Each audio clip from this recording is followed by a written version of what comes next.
Well, g'day church. Welcome to Wisdom Thursday, and today we're looking at Proverbs chapter 20. Last week I did the Swedish method with you, where we looked at Proverbs chapter 19, and we went through the Swedish method of studying the Bible. Today I want to think about another method for studying the Bible. But before we do, you may be wondering, why each week we're doing something a little bit different with Proverbs. One of the main reasons is that there's so much content in each chapter of Proverbs. It's hard for me in the 5 to 10 minutes allocation to go through every single verse in that chapter. Sometimes there aren't even coherent themes that go through the chapters of Proverbs. And so from time to time, I thought it would be wise and helpful to apply certain Bible reading methods to the passage that we are reading, so that as we understand some of the passage together, we're also learning how we can best read God's word. So last week it was the Swedish method, and today I'm going to be going through something that I call head, heart, and hands. I shared this in my sermon on Sunday. This is the way I personally read the Bible: head, heart, and hands. So your head is, what do you learn? What's something new you learn?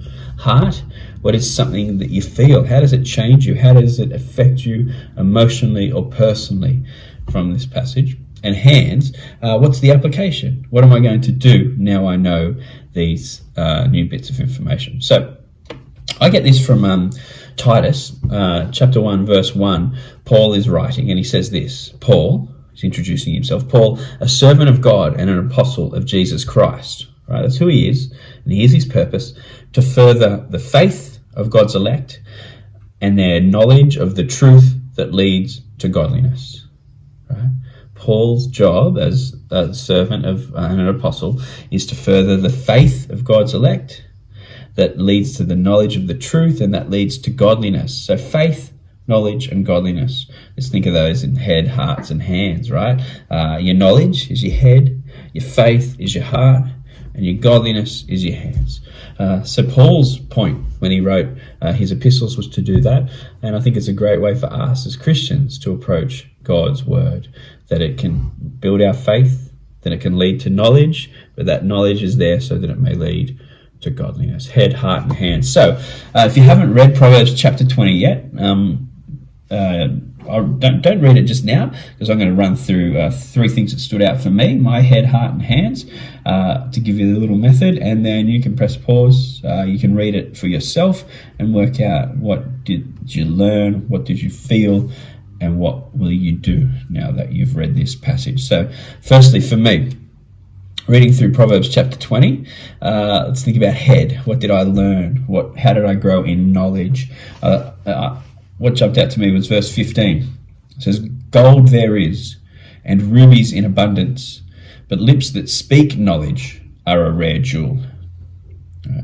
There's lots of gold, lots of rubies, apparently, but it's hard to find someone who can speak knowledge.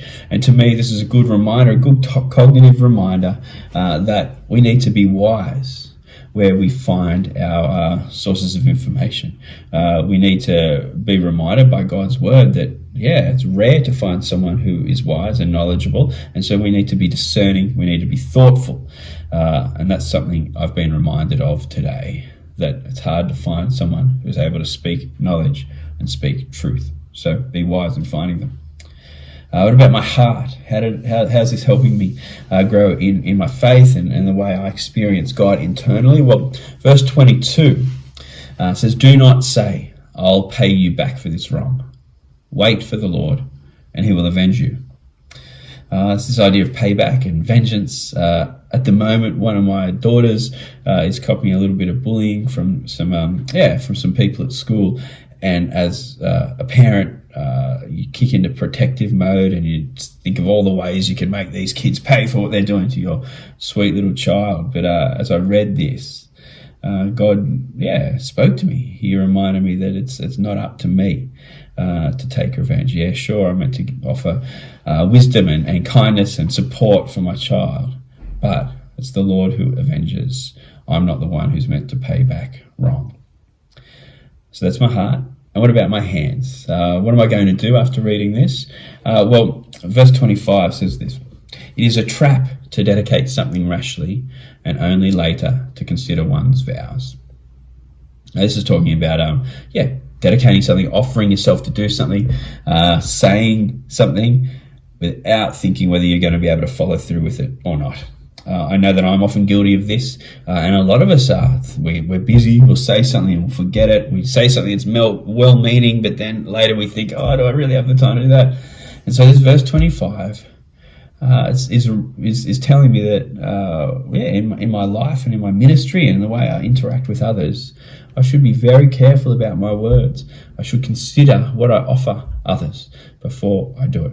I'm going to make you a meal. Let's catch up soon. I'm going to pray for you. Yes, I can do this. Yes, I can do that. It's a trap to just say it without thinking. And so I'm going to try to apply this to my life by being thoughtful before I say something, before I offer something, before I say I will do something. So that's my head, heart, and hands. Head is your knowledge. Heart is your faith. Hands are your godliness. So it's up to you now. I'll hand it over to you. Have a read through chapter 20. What knowledge do you gain? How does it strengthen your faith? And how's it going to affect your godliness? Go in peace. May God's word encourage, challenge, and spur you on to life of faith today. God bless.